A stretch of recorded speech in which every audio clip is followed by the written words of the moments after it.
hari ini karena kondisi kesehatannya. Mudah-mudahan teman-teman semuanya sehat hari ini, siap untuk mempelajari ya salah satu submateri kita yang hari ini sebenarnya cukup menarik dan juga bisa banyak bahan untuk kalian mengerjakan tugas yang sudah diberikan oleh dosen pengampu pada pertemuan lalu, yaitu tentang manajemen ASN. Kalau minggu lalu sekilas kita sudah mendengarkan paparan dari kelompok penyaji tentang ASN secara umum, dari mulai jabatannya, kode etik, segala macam. Nah, hari ini kita akan lebih dalam tentang manajemennya. Karena kita pengen tahu nih, sebenarnya menjadi PNS itu kita akan masuk ke dalam suatu sistem organisasi yang seperti apa sih?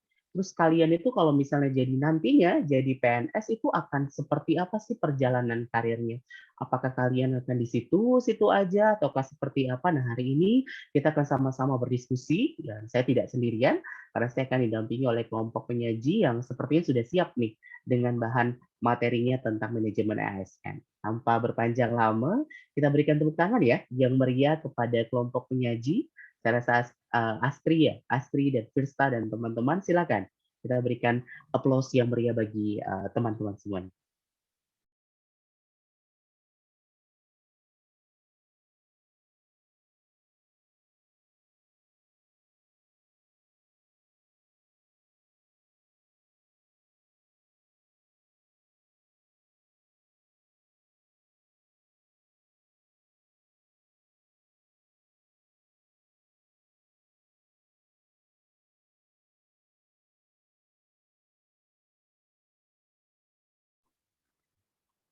Silakan dimulai.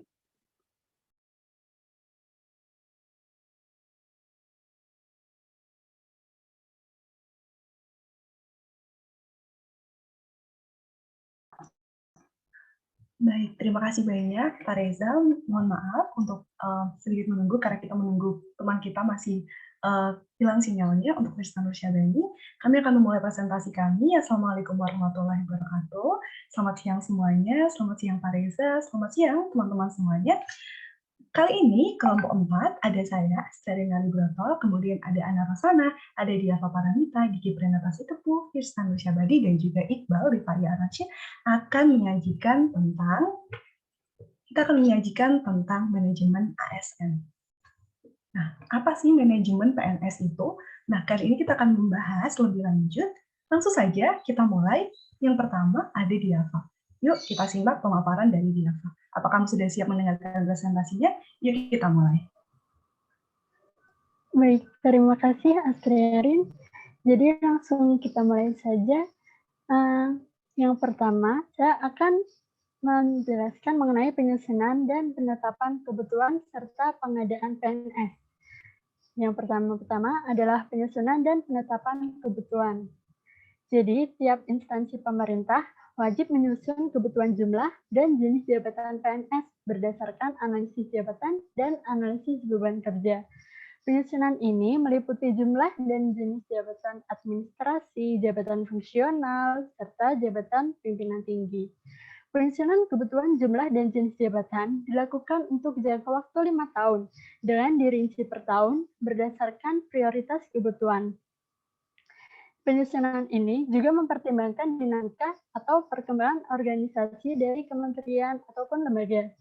Hasil dari penyusunan disampaikan oleh PPK instansi pemerintah kepada Menteri dan Kepala BKN dan melampirkan dokumen rencana strategis instansi pemerintah. Menteri yang dimaksud ini adalah Menteri Pendayagunaan Aparatur Negara. Rincian penyusunan per tahun untuk kebutuhan PNS tahun berikutnya disampaikan kepada Menteri dan Kepala BKN maksimal akhir bulan Maret tahun sebelumnya. Namun, jika ada perubahan rencana anggaran tahun berikutnya yang berakibat pada perubahan rencana kebutuhan PNS, maka rinciannya disampaikan maksimal akhir bulan April tahun sebelumnya.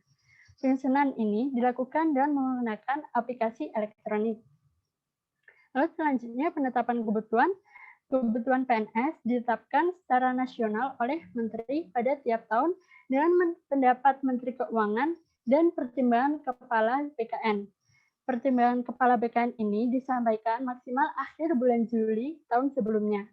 Penetapan ini juga didasarkan atas usul PPK instansi pusat dan PPK instansi daerah yang dikoordinir oleh gubernur. Jadi, berdasarkan pertimbangan Kepala BKN tadi, Menteri menyusun rencana pemenuhan kebutuhan PNS. Rencana ini disampaikan kepada Menteri Keuangan untuk dimintakan pendapat maksimal akhir bulan April untuk rencana kebutuhan tahun berikutnya. Jadi setelah Menteri menyampaikan rencana ke Menteri Keuangan, lalu Menteri Keuangan memberikan pendapat kembali ke Menteri. Pendapat Menteri Keuangan ini disampaikan kepada Menteri maksimal akhir bulan Mei untuk rencana pemenuhan kebutuhan PNS tahun berikutnya. Diava, kalian ada alur, sorry ya, saya potong. Kalian ada alur manajemen PNS nggak? Maksudnya dari awal ini kan penyusunan tahap pertama nih. Secara garis besar dulu tuh alurnya seperti apa? Ada nggak? Oh, kalau ini. Nah, ya ini ya. Oke. Jadi tahapannya itu apa saja dulu? Tahapannya penyusunan dan penetapan kebutuhan, lalu ada pengadaan. Nanti saya jelaskan di selanjutnya. Ya, terus? Ini pangkat dan jabatan. Lalu pengembangan karir, pola karir, promosi, mutasi, lalu penilaian kinerja, penggajian dan tunjangan, selanjutnya penghargaan, ada disiplin PNS, lalu pemberhentian, ada jaminan pensiun dan hari tua, serta perlindungan PNS, Pak. Oke, ini tahapannya ya, sesuai dengan PP yang akan kita pelajari, ini tahapan manajemen PNS berdasarkan Undang-Undang 5 2014 dan PP tentang manajemen PNS. Tadi sudah dijelaskan tentang penyusunannya. Jadi yang menetapkan kebutuhan adalah menteri yang bergerak atau mengurusi bidang pembinaan, reformasi, dan juga birokrasi ASN. Dalam hal ini adalah Menpan RB. Paham ya? Penyusunannya, setiap instansi atau setiap unit itu dapat memberikan penyusunan. Mereka butuh pengadaan PNS itu setiap tahun berapa orang. Itu diusulkan oleh tiap unit. Berapa tahun sekali, Diava? Mereka mengusulkan tadi? 5 tahun. Untuk penyusunan 5 tahun sekali dengan dirinci per tahun, Pak. Ya, untuk secara garis besar dia 5 tahun, tapi dirincinya per tahun. Oke, ya. Kemudian kalau untuk pemerintah daerah, siapa yang melakukan penyusunan? Dikoordinir oleh gubernur, Pak. Ya, kemudian ditetapkan oleh? Apakah PPK instansi pemerintah? Gimana maksudnya? Bagaimana, Pak? Yang menyusun siapa, yang menetapkan siapa? Kan kamu bicara nyusun sama netapin. Kalau tadi pemerintah pusat kan yang nyusun tiap satker atau tiap kementerian atau tiap instansi. Yang netapinnya adalah Menpan RB, menteri yang mengurusi bidang ASN ataupun PNS, gitu kan? Nah, kalau daerah yang nyusunnya siapa?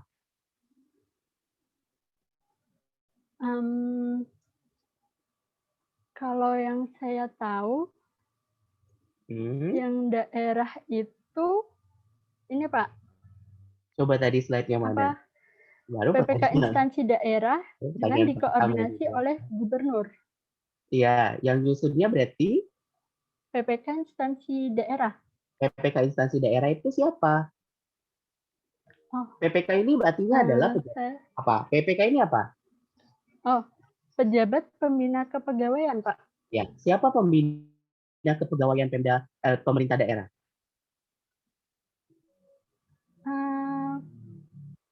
Nanti dicari tahu dulu jawabannya, ya. Nanti sampai tahu dulu. Nanti biar jawab itu ya, warnya Diava biar nggak bingung, teman-teman. Tapi pemerintah pusat itu sekarang kalau ditetapkan, ya kalau sudah ditetapkan, kemudian masuk ke tahapan selanjutnya. Karena banyak tahapannya kita singkat-singkat ini ya, teman-teman. Pokoknya penyusunan ini gini, gitu ya. Pengadaan gini, biar teman-teman dapat materi yang esensial. Silakan dilanjutkan. Ya. Oke, baik. Terima kasih, Pak Reza. Jadi selanjutnya adalah pengadaan PNS. Pengadaan PNS ini dilakukan berdasarkan penetapan kebutuhan PNS yang sudah ditetapkan tadi. Pengadaan ini dilakukan secara nasional untuk menjamin kualitas PNS.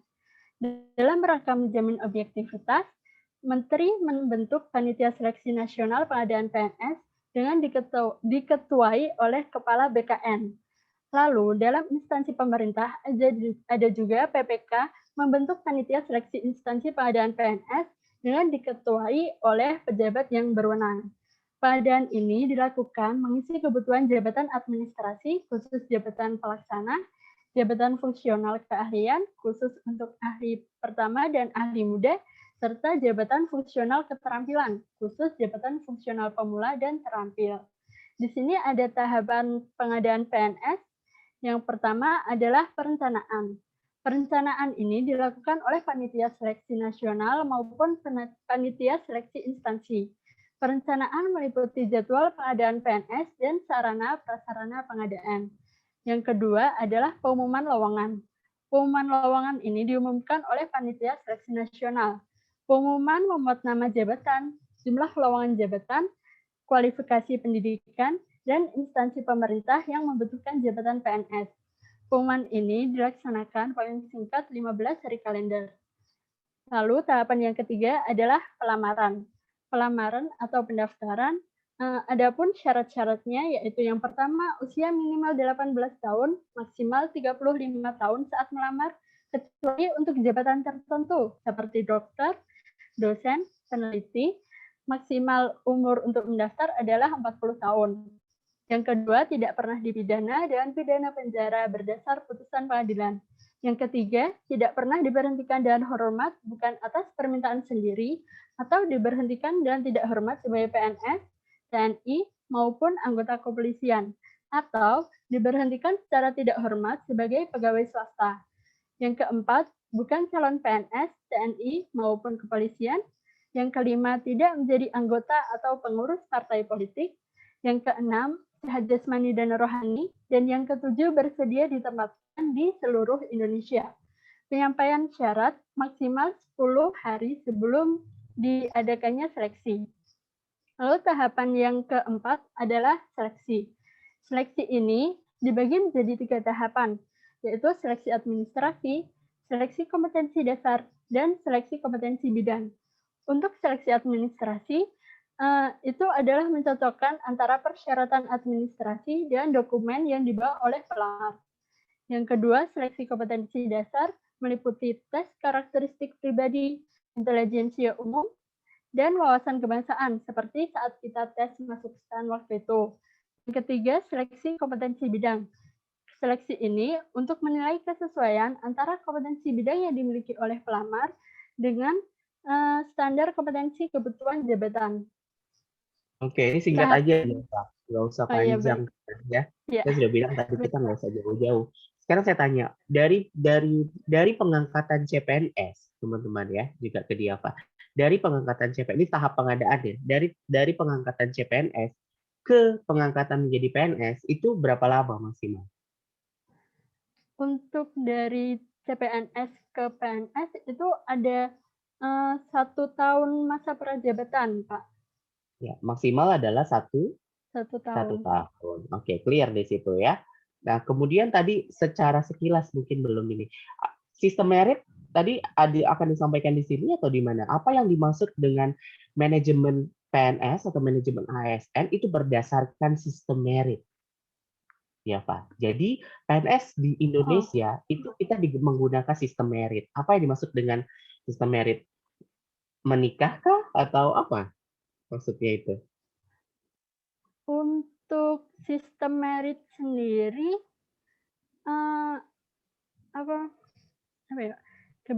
kebijakan dan manajemen berdasarkan pada kualifikasi, kompetensi, kinerja secara adil dan wajar, tanpa membedakan latar belakang politik, ras, warna, kulit, agama, asal-usul, jenis kelamin, status pernikahan, umur, atau kondisi kecacatan.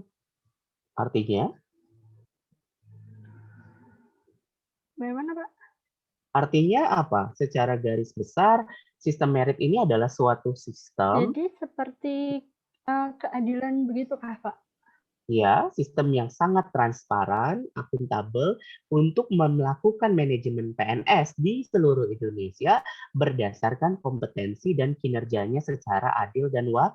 wajar tanpa membedakan tadi yang disebutkan oleh Diava. Jadi nggak boleh lihat rasnya, warna kulitnya, agamanya apa, termasuk juga status pernikahan gitu ya. Nanti kita akan panjang di sana. Oke, silakan dilanjutkan dulu. Itu jadi jelas ya. Sistemnya namanya sistem merit. Ini berlaku sejak 2014. Untuk apa? Untuk menghindari silo-silo, untuk menghindari sistem birokrasi yang kita kenal dengan support birokrasi, yaitu orang dalam gitu ya. Kalau mau jadi PNS dulu harus kenal orang dalam, mau pindah, mau promosi harus tahu orang dalam. Nah, itu digantikan oleh sistem merit.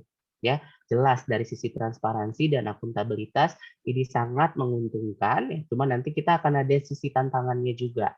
Nanti akan dicari tahu oleh kelompok penyaji. Silakan dilanjutkan. Sudah, pengadaan sudah, Baik. penyusunan, penetapan, pengadaan. Pengadaan, Oke. Terus? ya sudah. Lalu mengenai pangkat dan jabatan akan dibahas oleh teman saya, Firsta, Pak. Ya, tunggu. Siapa ketua panitia seleksi PNS? Menpan RB kah? Panitia untuk yang nasional Ya, itu nasional. BKN, Kepala Kepala BKN, Pak. Kepala BKN. Kalau untuk instansi BKN. pemerintah dalam hal pengadaannya tidak nasional, misalnya nih tiba-tiba Kemenkyu bikin sendiri lowongan, boleh aja tiba-tiba buka CPNS sendiri tanpa nasional, itu harus diketuai oleh Menteri Keuangan ataupun pejabat yang paling berwenang, pembina profesi keuangan, pembina kepegawaian tertinggi di kementerian atau instansi pemerintah tersebut. Clear ya? Gitu. Jadi boleh pengadaan tidak nasional? Iya, boleh. Dapat dimungkinkan. Tetapi saat ini itu selalu dilakukan secara nasional. Ya, oke. Ya, silakan. Ya, oke. Terima kasih. Selanjutnya Terima kasih. akan di Firsta. Baik, terima kasih kepada rekan Javan. Pada kesempatan di bab ini, kita akan membahas tentang pangkat dan jabatan. Sebelumnya kita akan mengetahui pangkat ini artinya apa sih? Sesuai dengan PP nomor 11 tahun 2017, pangkat ini adalah kedudukan yang menunjukkan tingkatan jabatan sebagai dasar penggajian. Nah, pangkat ini merupakan kedudukan yang berdasarkan tingkat kesulitan, tanggung jawab, dampak, dan persyaratan kualifikasi pekerjaan yang digunakan sebagai dasar penggajian. Sehingga pangkat ini melekat pada jabatan ya teman-teman, bukan pada orangnya. Nah, sedangkan jabatan itu terdiri dari jabatan pimpinan tinggi, jabatan administrasi, dan jabatan fungsional. Untuk jabatan pimpinan tinggi terdiri dari utama, yang merupakan eselon 1 dan pimpinan LPNK, kemudian untuk madya juga eselon 1, kemudian untuk pratama eselon 2. Kemudian untuk jabatan administrasi terdiri dari administrator yang merupakan eselon 3, kemudian pengawas eselon 4, dan pelaksana eselon 5 dan jabatan fungsional umum. Kemudian untuk jabatan fungsional terdiri dari 2, yaitu keahlian dan keterampilan. Dan yang termasuk keahlian itu yaitu ahli utama, ahli madya, ahli muda, ahli pertama, dan yang termasuk keterampilan itu seperti penyelia, mahir, terampil, dan pemula. Kemudian untuk pengangkatan jabatan pimpinan tinggi, administrasi, dan fungsional ini berbeda-beda. Untuk jabatan pimpinan tinggi ini dilaksanakan secara terbuka dan kompetitif dan dapat diisi dari kalangan non-PNS. Jadi bisa dari PNS, non-PNS, atau bahkan TNI atau Polri. Untuk jabatan administrasi, untuk administrator dan pengawas bisa melalui rekrutmen dan seleksi, kemudian untuk pelaksana bisa melalui pengadaan PNS. Kemudian dari jabatan fungsional, pengangkatan pertama, perpindahan dari jabatan lain atau penyesuaian. Nah,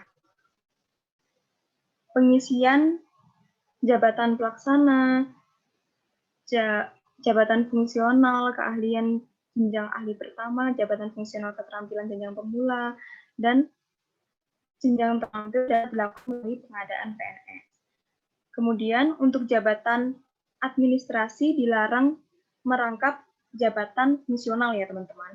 Kemudian untuk jabatan pimpinan tinggi, fungsional, dan administrasi juga memiliki kualifikasi sendiri-sendiri. Untuk administrasi bisa dari D4 atau sampai S1, kemudian untuk fungsional bisa minimal D4 sampai S1 atau SLTA.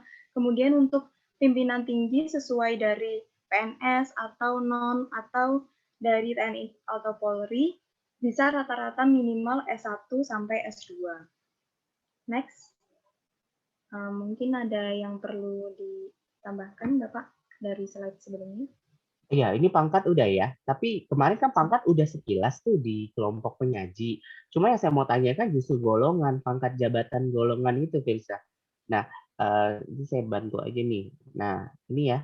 Ini adalah pangkat dan golongan PNS yang saat ini berlaku di Indonesia untuk manajemen PNS. Jadi ketika ada suatu pengadaan PNS, teman-teman ya, itu kita akan PNS yang diterima itu akan masuk langsung pada satu formasi pangkat dan golongan tertentu berdasarkan kompetensi dan syarat administrasi yang sudah ditargetkan. Nah, kalau dari sini kita bisa lihat ya, kalau nanti Anda gitu ya, lulusan seorang diploma 3 gitu, Anda akan masuk ke pangkat golongan yang mana, Krista?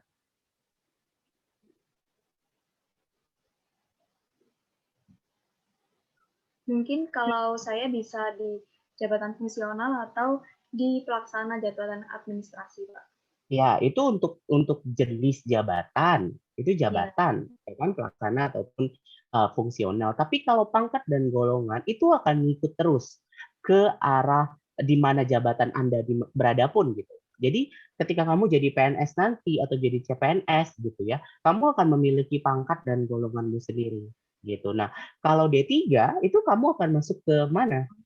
Ya. Gitu. Kalau D3 2C, sedangkan untuk D1 2A.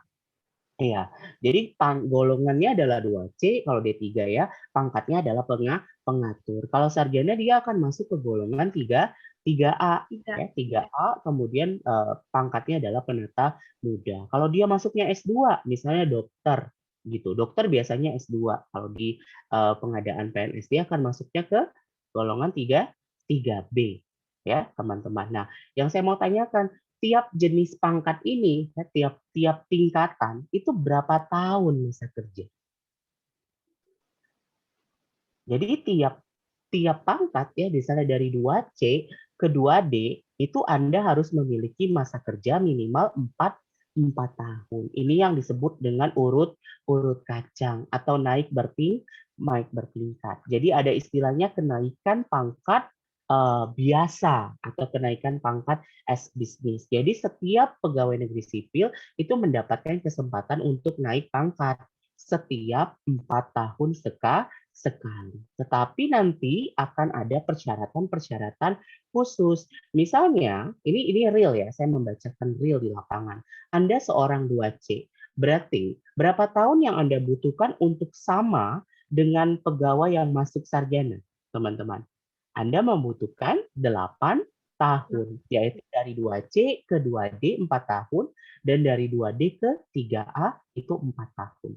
Tetapi untuk bisa menjadi pegawai 3A akan ada syaratnya. Misalnya, salah satunya Anda harus memiliki ijazah sarjana atau D4, atau dalam hal Anda tidak memiliki ijazah, Anda harus lulus ujian dinas kepangkatan masuk ke golongan 3. Seperti itu. Dipahami ya sekilas ya. Kemudian 3A ke 3B itu adalah 4 tahun. Terima kasih Pak atas tambahannya. Mungkin bisa dilanjut ke slide selanjutnya. Ya, saya belum selesai nih sebenarnya. Jadi dari 3A ke 3B itu 4 tahun. Ya. Nah, syarat untuk menjadi seorang jabatan pengawas adalah 3B. Jadi saat ini Anda bisa menghitung berapa waktu yang Anda perlukan untuk bisa menjadi seorang kepala seksi. Karena seorang jabatan pengawas itu harus minimal pangkatnya dan golongannya ada pada golongan 3B. Clear ya?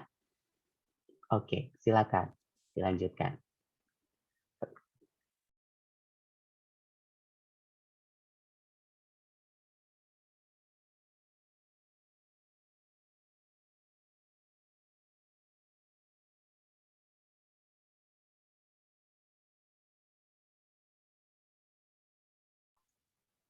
Ayo silakan. Tadi sudah masuk kan pangkat, terus sekarang ke pengembangan. Silakan.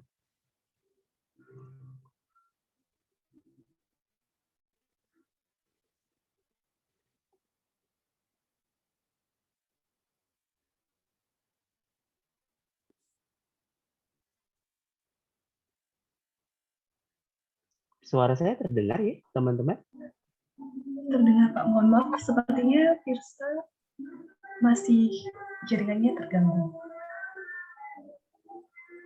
Boleh dilanjutkan rekamannya atau bagaimana Pak? Gimana? Firsa sepertinya jaringannya mulai Oh, kurang stabil. oke. Ya sudah kalau gitu sambil aja jalan ya. Sambil aja karena mungkin yang lain tidak begitu menguasai materi ini. Silakan kalau memang mau dilanjutkan setelah pengembangan siapa atau gimana? Akan dilanjutkan. Itu yang selanjutnya yaitu pola karir. Pola karir PNS ini adalah pola dasar mengenai urutan penempatan dan atau perpindahan PNS dalam dan antar posisi di setiap jenis jabatan secara berkesinambungan. Tujuan pola karir PNS terintegrasi secara nasional yaitu untuk menjamin keselarasan potensi PNS dengan kebutuhan penyelenggaraan tugas pemerintahan dan pembangunan. Pola karir ini terdiri dari pola karir instansi dan pola karir nasional. Pola karir nasional ditetapkan oleh Menteri, sedangkan pola karir instansi ini ditetapkan oleh PPK. PPK ini dalam menetapkan pola karir instansi harus memperhatikan jalur karir yang berkesinambungan. Apa itu jalur karir? Nah, jalur karir ini adalah lintasan posisi jabatan yang dapat dilalui oleh PNS, baik pada jenjang jabatan yang setara maupun yang lebih tinggi.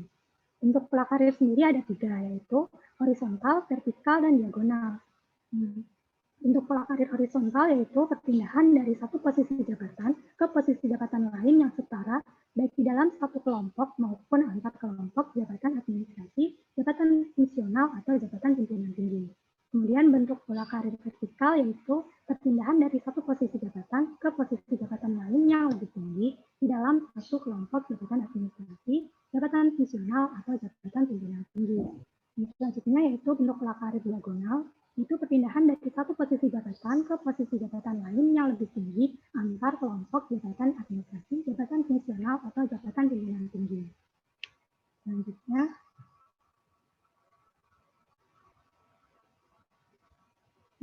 yaitu mengenai mutasi. Instansi pemerintah ini menyusun perencanaan mutasi PNS di lingkungannya. Setiap PNS dapat dimutasi tugas dan atau lokasi dalam satu instansi pusat, antar instansi pusat, satu instansi daerah, antar instansi daerah, antar instansi pusat dan daerah, dan keperwakilan NKRI di luar negeri. Mutasi ini dilakukan paling singkat 2 tahun dan paling lama 5 tahun. Mutasi ini dilakukan atas dasar kesesuaian antara kompetensi PNS dengan memperhatikan prinsip larangan konflik kepentingan. PNS dapat mengajukan mutasi tugas dan lokasi atas permintaannya sendiri.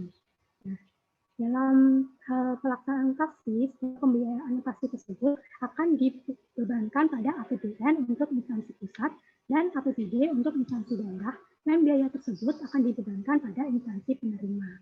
Dan selanjutnya yaitu promosi. Promosi ini merupakan pola karir yang dapat berbentuk vertikal maupun diagonal. PNS dapat dipromosikan di dalam dan atau antar jabatan administrasi, jabatan fungsional keterampilan, jabatan fungsional ahli pertama, dan jabatan fungsional ahli muda sepanjang memenuhi persyaratan jabatan dengan memperhatikan kebutuhan organisasi. PPK bertugas menetapkan kelompok rencana suksesi setiap tahun dan mengumumkannya melalui sistem informasi ASN. Nah, kelompok rencana suksesi ini berisi kelompok PNS yang memiliki kompetensi sesuai klasifikasi jabatan, memenuhi kewajiban pengembangan kompetensi, dan memiliki penilaian kinerja paling kurang bernilai baik dalam 2 tahun terakhir. Dari Bapak Reza, apakah ada yang perlu ditambahkan, Pak? Iya, cukup sementara. Mutasi jadi boleh minta sendiri ya, ada atas permintaan sendiri. Kira-kira sepengetahuan Anda, permintaan sendiri yang dimaksud itu apa ya kalau membaca?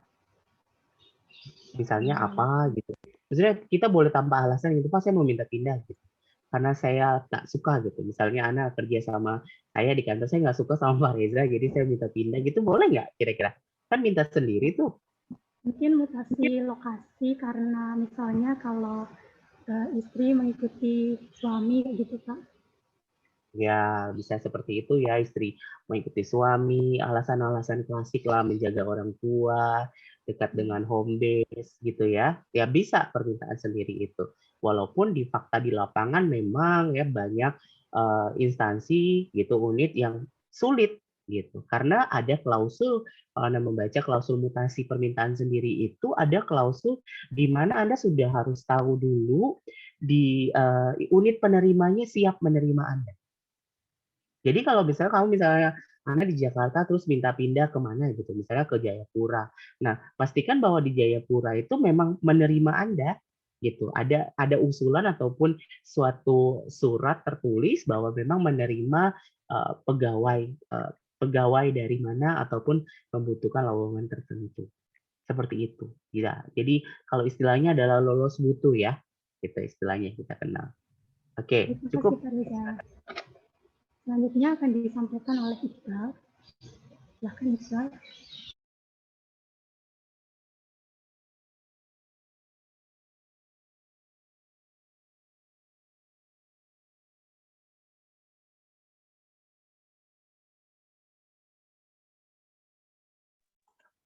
Mana Iqbalnya?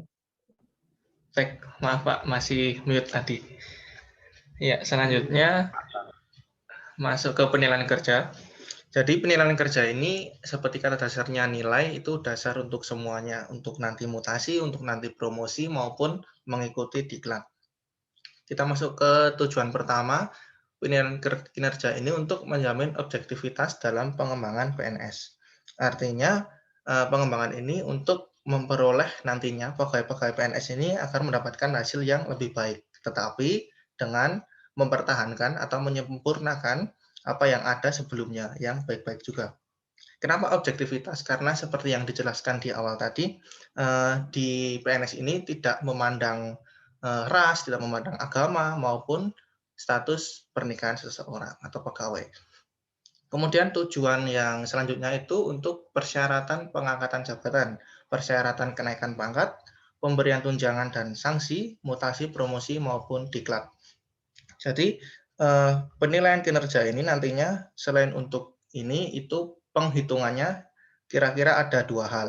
Yang hal pertama dengan memperhatikan target dan hasil yang dicapai. Jadi makin hasil yang kita capai dari target makin tinggi, itu penilaian kita juga makin tinggi. Sedangkan penilaian itu terbagi menjadi 4, ada sangat baik, baik, kurang, kemudian juga sangat kurang.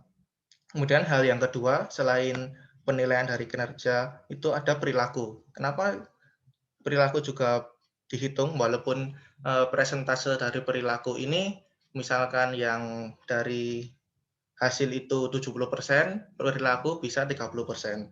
Atau mungkin yang hasilnya tadi kinerja 60%, perilaku ini bisa 40%. Perilaku ini dihitung berdasarkan misalkan kita lihat dari pelayanan. Seperti yang kita tahu, ASN itu kan melayani masyarakat. Jadi kita lihat dari pelayanan, seperti apa pelayanan kita di kantor maupun di lapangan untuk masyarakat. Kemudian juga kalau kita lihat dari stakeholder atau atasan kita, bagaimana pelayanan kita kepada atasan atau stakeholder kita. Jadi itu bisa dihitung untuk penilaian kinerja ini. Kemudian yang setahu saya, PP yang saya baca untuk penilaian ini itu diberikan kebebasan untuk masing-masing organisasi. Bisa penilaian kerja setiap bulan, tiap triwulan, semester bahkan atau setiap tahunan. Jadi itu dikembalikan ke organisasi. Kemudian dalam pasal 228 ini di angka ketiga itu penilaian kinerja PNS dilakukan secara objektif, terukur, akuntabel, partisipatif, dan transparan. Ini sesuai seperti yang dikatakan Bapak Reza di awal tadi, itu sesuai dengan sistem merit. Jadi berbanding lurus. Sistem merit kan tidak mengetahui tentang orang dalam atau semacamnya. Jadi kita dihitung objektif. Artinya kita lihat dari aplikasi. Kalau penghitungannya dikembalikan ke masing-masing individu kan bisa saja sifatnya subjektif. Jadi kita lihat dari sini itu dari aplikasi agar sifatnya menjadi objektif. Apakah bisa dilanjut, Pak? Yang dinilai itu tadi apa? Kinerja dan Sama perilaku, Pak. ya, berapa tahun sekali? Eh, itu kalau Uang ini pakai apa? kalau Iqbal? PP yang 2019 itu yang saya baca itu bisa Hmm. setiap bulan, triwulan, semester atau tahunan. Tetapi yang saya baca juga di sumber lain itu ada setiap tahun, jadi bisa akhir Desember maupun awal Januari. Tetapi kemudian dibagikan nilainya itu akhir Februari. Ya, realisasi itu bisa kapan aja. Jadi bisa triwulan untuk realisasi. Jadi setiap pegawai itu pasti punya target kerja. Kita kenal dengan istilah IKU ya, indikator kinerja utama. Nah, kemudian tiap triwulan bisa dinilai, tetapi penilaian kinerja secara resmi itu dilakukan setahun sekali dengan menggunakan DP3 namanya. Nah, ini contoh. Saya langsung kasih tahu. Nah, ini DP3 saya. Jadi ada sasaran kerjanya yang tadi kamu bilang kinerja, kemudian ada perilaku. 40% itu perilaku dan 60% dari nilai prestasi kinerja. Kemudian 40% ini perilaku ini siapa yang nilai, teman-teman? Itu adalah atasan kita dan juga bawahan kita ataupun rekan sejawat. Dalam hal kita memiliki bawahan dan kalau tidak maka rekan sejawat atau rekan kerja kita itu menilai kita. Jadi ini adalah bukti ya, bukti penilaian kerja yang setiap tahun diberikan kepada pegawai negeri sipil. Jelas ya? Gitu. Oke, clear Iqbal? Oke, Lanjut. terima kasih. Lanjut kita masuk ke pengajian dan tunjangan. Jadi di pasal 303 angka 1 PP 11 2017 itu PNS diberikan gaji, tunjangan, dan fasilitas. Kita bahas dari gaji. Jadi gaji mulai beberapa tahun belakangan ini itu didasarkan beban kerja, tanggung jawab maupun risiko pekerjaan. Jadi dilihat dari job value-nya, dilihat dari jabatannya. Misalkan kita lihat dari jabatan AR. Jadi bisa saja jabatan AR dengan golongan berbeda itu nanti mendapatkan gaji yang sama. Kemudian kalau tunjangan itu ada dua. Untuk PNS ini tunjangan kinerja sama kemahalan. Tunjangan Tunggu. kinerja.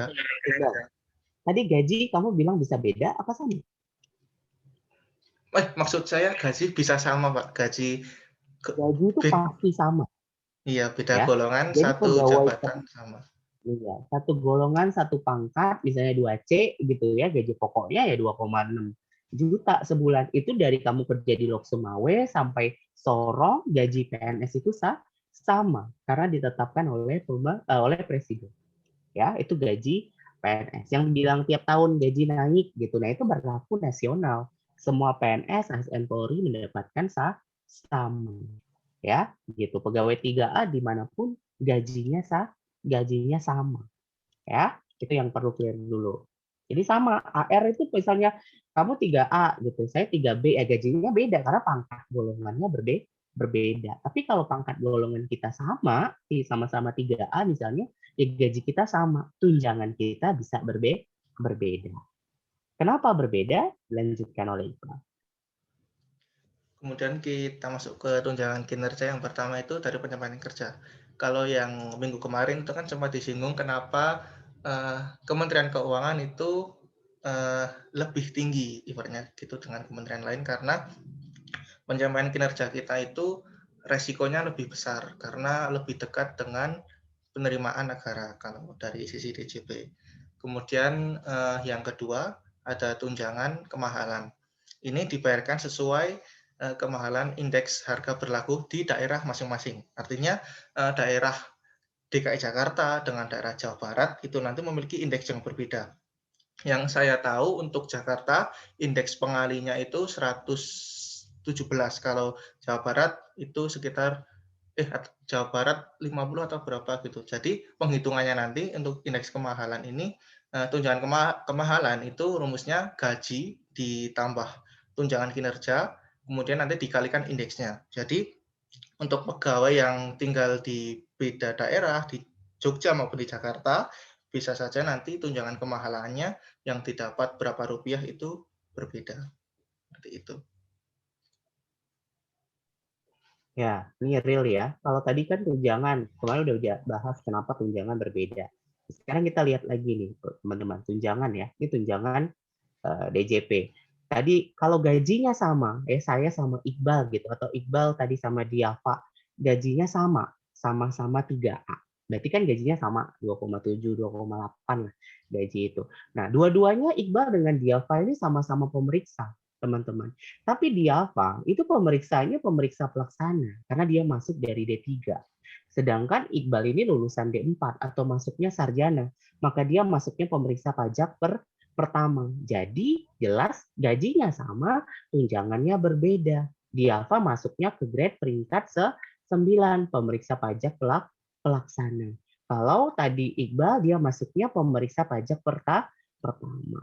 Gajinya sekian. Jadi berbeda seperti itu. Gitu juga sampai ke eselon 1, juga eselon 3 gitu ya, pemeriksa pajak madya dengan pejabat eselon 3. Jadi kepala kantor itu saingan terdekatnya adalah pemeriksa pajak madya atau supervisor kalau di KPP.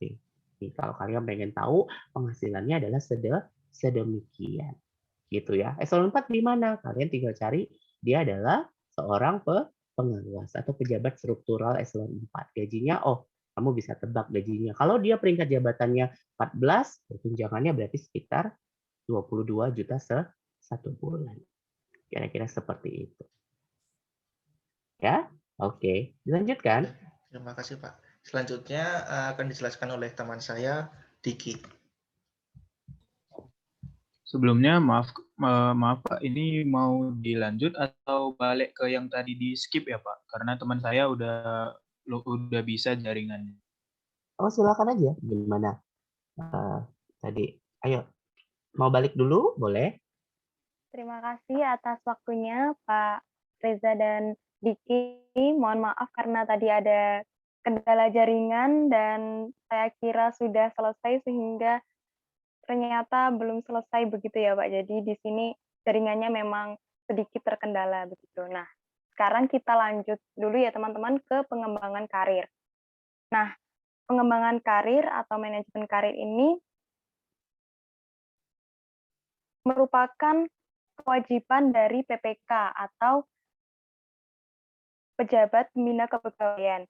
Nah, tujuannya untuk penyesuaian kebutuhan organisasi, kompetensi, dan pola karir PNS.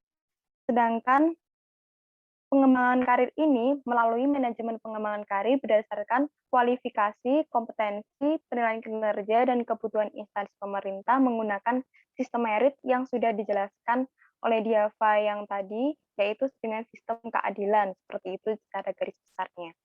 Kemudian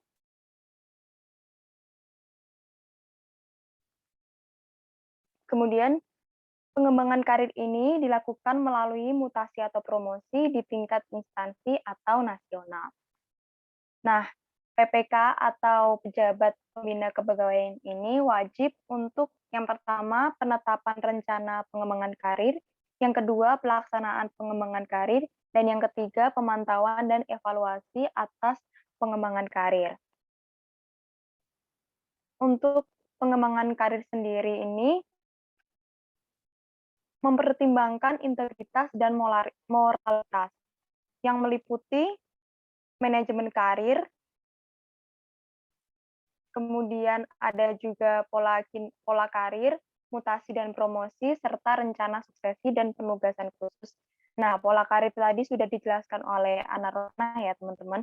Dan untuk manajemen karir ini seperti mengedepankan kompetensi yang meliputi teknis atau hard kompetensi, kemudian ada sosial kultural, dan manajerial yang merupakan soft kompetensi. Bisa melalui pelatihan, kursus, seminar, praktik kerja, penataran, atau bisa juga melalui pertukaran PNS dan swasta. Nah, mungkin dari situ saja, mungkin Pak Reza bisa menambahkan. Ya, terima kasih Firsa. Jadi jelas ya, pengembangan karir ini adalah sarana media bagi PNS untuk dapat mengembangkan karirnya. Gitu. Ini yang membuatnya berbeda dengan manajemen P3K ya, pegawai dengan perjanjian kerja. Karena tidak ada pengembangan karir di P3K gitu. Lanjutkan, boleh. Tadi sampai mana penghargaan, disiplin? Terima kasih kepada Pak Reza, kemudian dilanjutkan ke rekan Diki. Ya, terima kasih. Selanjutnya kita bahas mengenai penghargaan dan disiplin. Jadi penghargaan ini diatur dalam pasal 231 PP 11 tahun 2017. Situ dikatakan bahwa PNS yang telah menunjukkan kesetiaan, pengabdian, kecakapan, kejujuran, kedisiplinan, dan prestasi kerja dalam melaksanakan tugasnya dapat diberikan penghargaan. Nah, penghargaan ini ada 4 jenis. Yang pertama itu tanda kehormatan. Tanda kehormatan ini namanya Satya Lencana Karya Satya. Nah, kehormatan ini diberikan pada PNS sebagai penghargaan atas jasa-jasanya. Jadi Satya Lencana Karya Satya ini ada 3 jenis, tergantung pada masa kerja. Jadi ada yang 10 tahun, ada yang 20 tahun, dan ada yang 30 tahun. Dan salah satu syarat supaya bisa dapat tanda kehormatan ini adalah tidak pernah dijatuhi hukuman berat atau sedang sesuai peraturan perundang-undangan. Untuk ketentuan lebih lanjutnya ada di Peraturan Pemerintah Nomor 25 Tahun 1994. Nah, selanjutnya ada kenaikan pangkat istimewa. Ini diberikan pada PNS berdasarkan pada penilaian kinerja dan keahlian luar biasa dalam menjalankan tugas jabatan. Jadi ini diberikan pada PNS yang menduduki jabatan struktural atau fungsional dan menunjukkan prestasi kinerja yang luar biasa. Prestasi ini penilaiannya dilakukan oleh tim penilai kinerja. Nah, untuk rinciannya ini diatur dalam PP nomor 99 tahun 2000 yang telah diubah terakhir dengan PP 12 tahun 2002. Nah, selanjutnya ada kesempatan prioritas untuk pengembangan kompetensi. Ini diberikan pada ASN yang memiliki dedikasi dan loyalitas tinggi.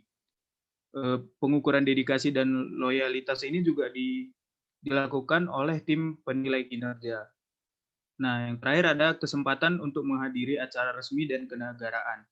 Untuk yang ini, ketentuannya diatur oleh Presiden melalui peraturan Presiden mengenai siapa-siapa saja yang bisa mengikuti acara kenegaraan. Nah, selanjutnya disiplin. Ini diatur dalam pasal 229 PP 11 tahun 2017. Situ dikatakan bahwa PNS wajib menaati disiplin PNS untuk menjamin terpeliharanya tata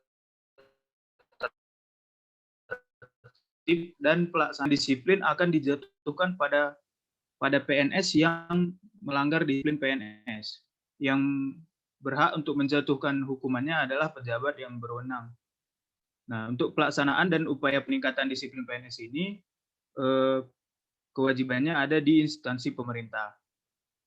Untuk rincian mengenai apa-apa saja disiplin PNS, apa yang tidak boleh dilakukan oleh PNS, seperti itu diatur dalam PP nomor 53 tahun 2010. Untuk slide ini, Bapak apakah ada yang perlu ditambahi? Cukup, saya rasa tanda kehormatan tadi sudah ya, bisa 10 tahun, 20 tahun, 30 tahun, tergantung masa kerja. Kenaikan pangkat istimewa itu harus diusulkan, ya, sangat sulit ya. Apa maksudnya kenaikan pangkat istimewa itu? Secara real dia adalah kenaikan pangkat 1 kali lebih tingkat di atasnya tanpa memperhatikan masa kerja sebelumnya. Jadi misalnya tadi kalian nanti masuk 2C gitu ya, baru setahun 2C, kalau tiba-tiba dapat kenaikan pangkat luar biasa langsung 2D tanpa perlu menunggu 4 tahun gitu. Misalnya Diki bisa bikin penerimaan jadi 120% gitu karena kamu bisa ngerampok bank misalnya kan. Nah, itu jadi dapat tuh kenaikan pangkat luar biasa yang ditetapkan oleh presiden gitu, kenaikan pangkat istimewa itu, kenaikan pangkat luar biasa ya. Oke, cukup kalau yang PP 53 ada di Prof kan, kita nggak jauh ke disiplin PNS. Lanjutkan. Ya, terima kasih Pak. Untuk selanjutnya. Nah, selanjutnya adalah pemberhentian sebagai PNS. Di sini saya kelompokkan jadi 3. Ada pemberhentian dengan hormat, pemberhentian dengan tidak hormat, dan pemberhentian sementara. Nah, untuk yang pemberhentian tidak hormat ini adalah pemberhentian yang karena atas yang pertama permintaan sendiri dari PNS-nya sendiri. Terus yang kedua karena sudah mencapai batas usia untuk pensiun. Yang selanjutnya karena ada perampingan organisasi atau kebijakan pemerintah yang menyebabkan PNS ini harus diputus kerja, diberhentikan secara dengan hormat. Terus yang selanjutnya ada tidak cakap jasmani dan atau rohani. Dan yang terakhir itu karena meninggal dunia, tewas atau hilang. Nah, untuk yang pemberhentian dengan tidak hormat, yang pertama dikarenakan PNS melakukan penyelewengan terhadap Pancasila dan Undang-Undang Dasar 1945. Selanjutnya karena dipidana karena kejahatan jabatan atau tindak pidana yang ada hubungannya dengan jabatan. Terus yang ketiga karena menjadi anggota atau pengurus partai politik. Dan yang terakhir karena dipenjara, karena dipidana dengan penjara berdasarkan putusan pengadilan paling singkat 2 tahun dan pidananya itu dilakukan dengan berencana.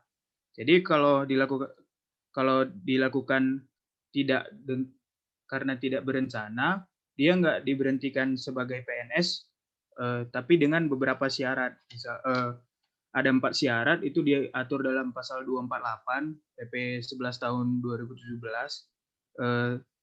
Syarat pertama perbuatannya tidak menurunkan harkat dan martabat PNS. Terus yang kedua dia PNS-nya mempunyai prestasi kerja yang baik. Yang ketiga perbuatan tidak mempengaruhi lingkungan kerja setelah diaktifkan kembali sebagai PNS. Terus yang terakhir tersedia lowongan jabatan. Jadi kalau misalnya untuk yang tersedia lowongan jabatan ini, kalau misalnya setelah selesai menjalani hukuman, dalam 2 tahun itu nggak ada tersedia lowongan jabatan, maka akan diberhentikan dengan hormat. Nah, yang terakhir ada pemberhentian sementara. Yang pertama karena diangkat menjadi pejabat negara. Ini misalnya jadi ketua KPK atau Mahkamah Konstitusi atau Badan Pemeriksa Keuangan. Terus yang kedua karena diangkat menjadi komisioner atau anggota lembaga non-struktural. Lembaga non-struktural ini contohnya misalnya Bawaslu, Badan Pengawas Pemilu. Terus yang terakhir karena ditahan karena menjadi tersangka tindak pidana. Ini masih jadi tersangka, belum terpidana. Untuk yang ini apakah ada yang mau ditambah, Pak? Cukup. Hati-hati bedain antara pemberhentian dengan hukdis ya. Kalau hukdis kita masuknya PP 53, ini pemberhentian sudah masuk ke PP 11 2017. Jadi kalau misalnya nanti Diki tiba-tiba kamu jadi komisioner di Komisi Yudisial, so itu artinya kamu akan diberhentikan sementara dalam jabatan kamu sebagai pegawai negeri sipil. Tetapi ketika sudah selesai kamu berkarir di Komisi Yudisial tadi ya, kan masa waktunya ada ya, misalnya anggota KY itu 5 tahun, kalau tidak salah 5 atau 4 tahun. Saya lupa. Nah, setelah itu maka Anda akan kembali menjadi pegawai negeri sipil. Jadi status PNS-nya dikembalikan selama belum pensiun. Tadi batas usia pensiun PNS itu berapa, Diki? Kan tadi kalau udah nyampai pensiun diberhentikan. Kalau untuk pelaksana 60 tahun, terus yang ini yang jabatan 60. Pelaksana berapa? Kok jadi pelaksana malah lebih tua dari 58, Pak. Ya, kebalik, Pak. 58. Ya, pelaksana sampai dengan pejabat administrasi itu adalah 58. Tapi pimpinan tinggi itu 60 tahun. Ya kan?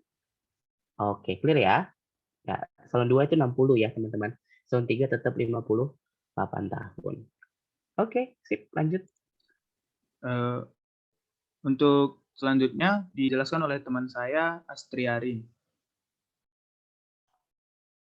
Baik, terima kasih, Diki. Saya mohon izin, Pak, untuk melanjutkan. Kali ini teman-teman kita akan membahas tentang jaminan pensiun dan juga jaminan hari tua. Nah, teman-teman, untuk PNS yang berhenti bekerja itu berhak atas jaminan pensiun dan juga jaminan hari tua sesuai dengan ketentuan perundangan. Hal ini itu diberikan sebagai perlindungan kesinambungan penghasilan hari tua PNS dan juga sebagai hak serta sebagai penghargaan atas pengabdian. Nah, Jaminan pensiun sebagaimana yang dimaksud itu diberikan ke PNS yang diberhentikan karena 6 alasan berikut ini. Tadi kalau kita dengan Diki sudah membahas ada yang namanya diberhentikan dengan hormat. Nah, yang mendapatkan jaminan pensiun ini semuanya ketika mereka diberhentikan dengan hormat. Alasan yang pertama karena beliaunya itu meninggal dunia. Yang kedua, dia mencapai batas usia pensiun apabila telah memiliki masa kerja untuk pensiun paling sedikit 10 tahun. Yang ketiga, atas permintaan sendiri apabila telah berusia 45 tahun dan masa kerjanya minimal itu 20 tahun. Yang keempat, dia dinyatakan tidak dapat bekerja lagi dalam jabatan apapun karena keadaan jasmani dan atau rohani yang disebabkan oleh dan juga karena menjalankan kewajiban jabatannya. Kemudian yang kelima, ini bisa juga disebabkan oleh perampingan organisasi atau kebijakan pemerintah yang mengakibatkan pensiun dini apabila telah berusia paling sedikit 50 tahun dan masa kerja paling sedikit 10 tahun. Dan yang terakhir, ketika beliau dinyatakan tidak dapat bekerja lagi dalam jabatan apapun karena keadaan jasmani dan atau rohani yang tidak disebabkan oleh dan karena menjalankan kewajiban jabatan apabila telah memiliki masa kerja untuk pensiun paling singkat 4 tahun. Dari mana sih sumber pendanaan jaminan pensiun dan juga jaminan hari tua? Nah, sumber pendanaannya ada dua, yaitu yang pertama pemerintah sebagai pemberi kerja dan yang kedua itu ada iuran PNS yang bersangkutan. Teman-teman kalau misalnya mengerjakan soal PPh, itu kan ini ada persenan iuran pensiun. Nah, ini salah satunya dari situ, iuran PNS yang bersangkutan dan dikelola oleh Raspek. Untuk slide ini ada yang perlu ditambahkan, Pak? Cukup lanjut dulu, Astri. Clear, ini gampang kan. Jadi dananya dari pemerintah sama dari iuran PNS. Karena setiap bulan itu pasti dipotong untuk iuran pensiun. Ya kan, tapi itu tidak akan sebesar jumlahnya karena akan mendapatkan subsidi dari pemerintah. Sampai kapan jaminan pensiun itu diberikan? Jaminan pensiun ini tuh diberikan sampai penerima jaminannya ini tuh meninggal dunia, Pak.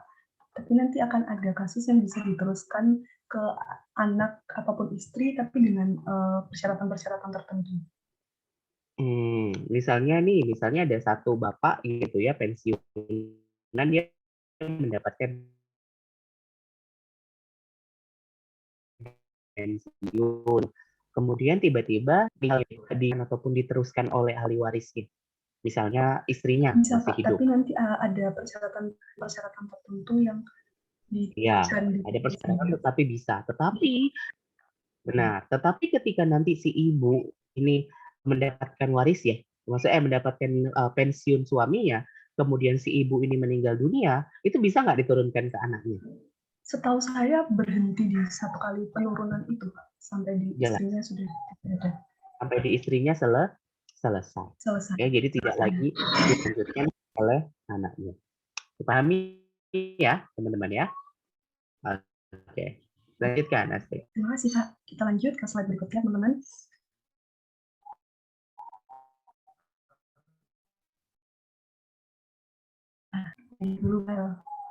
Oke, nah kita membahas tentang perlindungan. Nah, teman-teman di sini lihat ya, ada Pak Otman Paris, kemudian ada Dr. Ganteng, di sini kita penyelenggara dulu ya. Jadi ada 4 perlindungan yang diberikan sesuai dengan PP 11 2017. Yang pertama di sini ada jaminan kecelakaan kerja. Perlindungan kecelakaan kerja atau sakit akibat kerja. Contohnya teman-teman yang termasuk dari kecelakaan kerja itu adalah dalam menjalankan tugas kewajiban dan juga bisa dalam perjalanan dari rumah menuju tempat kerja atau sebaliknya, yaitu kecelakaan. Dia masuk ke jaminan kecelakaan kerja. Nah, sebelumnya teman-teman di antara 4 ini itu pada dasarnya setiap orang, termasuk orang asing yang bekerja paling singkat 6 bulan di Indonesia, itu wajib jadi peserta program jaminan nasional. Tidak terkecuali PNS, teman-teman. Jadi teman berupa jaminan kesehatan, jaminan kecelakaan kerja, jaminan kematian, juga bantuan tertentu, itu masuk ke jaminan sosial nasional. Nah, kita lanjutkan ke yang kedua, jaminan kematian. Nah, maka jaminan kematian ini berupa santunan kematian, itu bisa terdiri dari santunan sekaligus uang duka, kemudian biaya pemakaman, dan juga bantuan beasiswa. Nah, lebih lanjut, itu ada aturan lain yang mengatur nanti sekian kali, kemudian jumlahnya berapa besar, itu nanti akan ada perhitungannya sendiri. Kemudian yang ketiga, di sini ada jaminan kesehatan. Nah, jaminan kesehatan ini diberikan lewat BPJS Kesehatan, Nah, PNS itu termasuk dalam peserta jaminan kesehatan pada bagian bukan penerima bantuan iuran, golongan pekerja penerima upah. Dan yang terakhir, di sini ada bentuk perlindungan berupa bantuan hukum. Bantuan hukum ini, teman-teman, hanya diberikan hanya dalam perkara yang dihadapi di pengadilan terkait dengan pelaksanaan tugasnya. Jadi kalau di luar pelaksanaan tugasnya itu tidak termasuk bagian yang berhak menerima perlindungan bantuan hukum. Kurang lebih seperti itu untuk perlindungan. Mungkin Pak Riza ada yang perlu dipertambahkan. Ya, terkait bantuan hukum ini, teman-teman hati-hati ya. Bantuan hukum ini diberikan dalam jabatannya, tadi sudah benar disampaikan Astiari, tetapi dalam posisi ketika jabatan atau kantornya itu menjadi salah satu pihak. Jadi misalnya KPP kita digugat, misalnya di TUN, ataupun misalnya tanah kantor kita nih digugat oleh orang. Jadi kan masuknya ke pengadilan TUN ataupun pengadilan negeri. Nah, itu kita boleh meminta bantuan dari pemerintah, dalam hal ini pembina kepegawaian kita, di setiap kementerian untuk memberikan bantuan hukum kepada kita dalam asistensi hukum, pemberian bantuan advokasi, biaya bantuan, dan lain segala macamnya. Tapi tidak ketika perbuatan hukum kita itu melanggar. Jadi misalnya ketika nanti amit-amit ada seorang PNS yang dia tersangka sebuah kasus korupsi misalnya, itu kan apakah dia akan diberikan bantuan hukum? Jawabannya tidak. Jadi tidak akan diberikan bantuan hukum kepada seseorang yang dalam jabatannya melanggar hukum. Gitu. Ataupun terkait pidana. Gitu. Misalnya kamu membunuh seseorang, gitu ya. Amit-amit misalnya Diki melakukan tindakan asusila gitu kepada bocah-bocah di kampungnya. Nah, itu tidak dapat diberikan bantuan hukum oleh instansi PNS-nya. Karena dia melanggar hukum. Selesaikan sendiri. Justru dia akan diberhentikan sementara karena dia menjadi tersangka kasus pidana. Clear ya? Jelas kan? Oke, itu realnya. Baik, terima kasih untuk Pak Reza tambahannya. Ini sudah di slide terakhir, perlindungan ini kita sudah sampai di akhir dari pemaparan materi manajemen ASN ataupun PNS ini. Mungkin berikutnya kita bisa membuka sesi tanya jawab untuk teman-teman. Nah, mungkin ada teman-teman yang ingin bertanya, mungkin kita buka sesi pertama untuk 2 orang penanya dulu. Boleh langsung. Ya, silakan. Jadi ada yang ingin bertanya.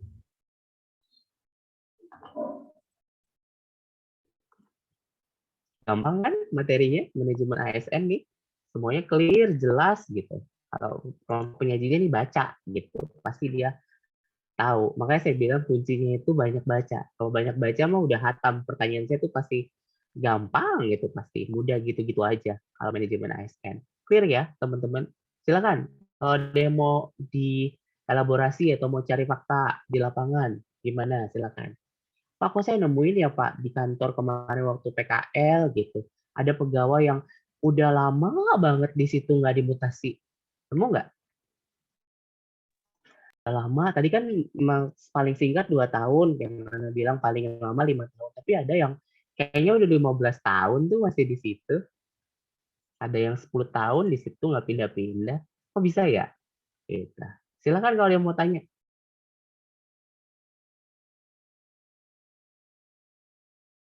Izin bertanya.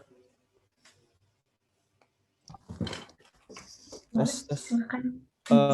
Izin bertanya, saya nomor 17 Rizky Vigo mau bertanya mengenai penghargaan yang disampaikan Diki tadi.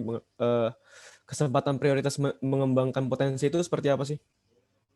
Apa yang dimaksud dengan prioritas itu loh? Sama misalnya contoh-contohnya yang secara real loh, contoh-contoh real prioritas itu.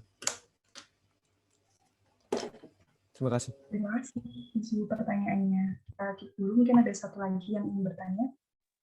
Nanti akan dijawab oleh Diki. Yusril? Oke. Jadi saya mau bertanya, di beberapa kantor yang pernah saya datangi itu ada beberapa pegawai yang pernah mengajukan mutasi dengan permintaan sendiri. Nah, itu pertanyaan saya, pegawai yang mengajukan mutasi permintaan sendiri itu biasanya mereka karirnya start di situ saja. Kalau di peraturan sendiri itu dia nggak sih tentang efek dampak negatif dari mutasi dengan permintaan sendiri. Mungkin itu. Terima kasih.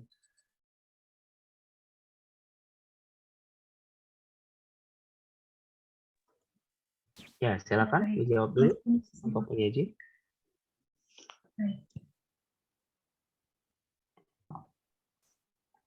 Mungkin dari pertanyaannya Gizu dulu untuk Ricky, dipersilakan untuk menjawab.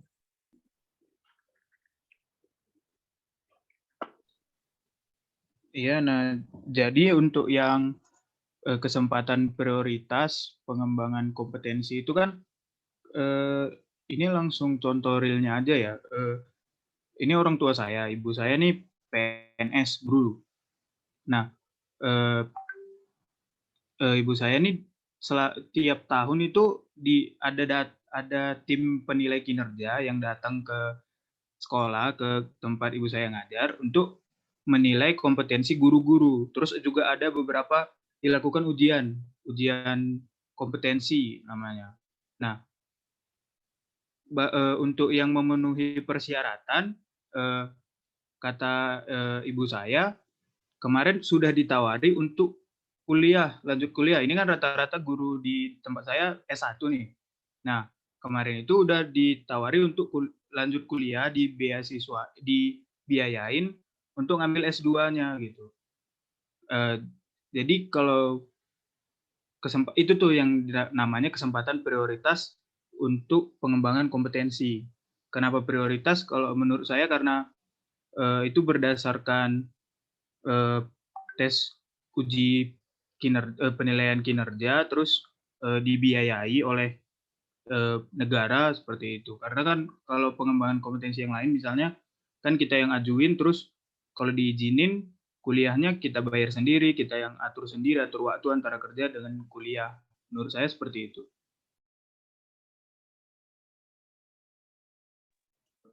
Ya, Vigo, apa yang disampaikan Diki itu salah satu contoh yang real juga. Jadi sebenarnya pengembangan tadi ya, penghargaan itu bisa dalam bentuk pengembangan prioritas pengembangan pegawai. Jadi banyak sekali di unit-unit kerja, baik itu di level kementerian atau bahkan di level terkecil ya, misalnya di level satker itu banyak sekali kompetensi gitu ya. Kalau bahkan di KPP itu biasa ada gitu ya, pelaksana terbaik bulan ini, employee of the month yang seperti itu ya di level pusat sampai di level kementerian pun kita punya. Bahkan di levelnya nasional juga ada, kalau Anda dengar nih, ada namanya anugerah ASN. Itu adalah salah satu bentuk kompetisi yang diberikan bagi seluruh ASN ataupun PNS yang ada di Indonesia. Nah, jadi ketika menang ataupun ketika mendapatkan prestasi tersebut, mereka mendapatkan reward.